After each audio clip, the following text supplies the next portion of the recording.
Okay. Um, I don't know where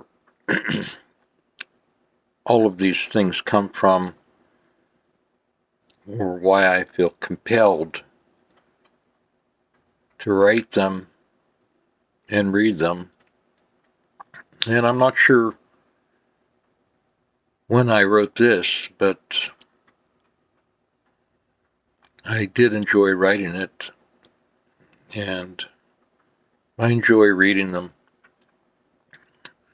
This is called Ruminations by a Wild River.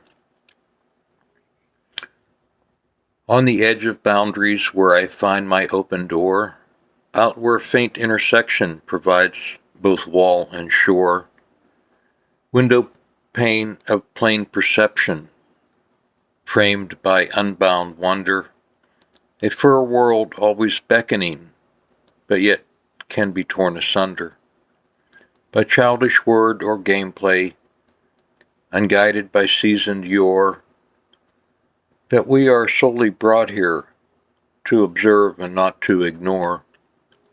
How dappled rippling surface whispers and murmurs a holy song, how we pass time's bouquet as we blithely picnic along, like other childlike simple humans, well versed in quaint refrains, who told us their ancient tales and passed this way like spring rains that surround our silky spirit, but some seldom pause to see, until we note no thing is still, then start finding God's tranquility.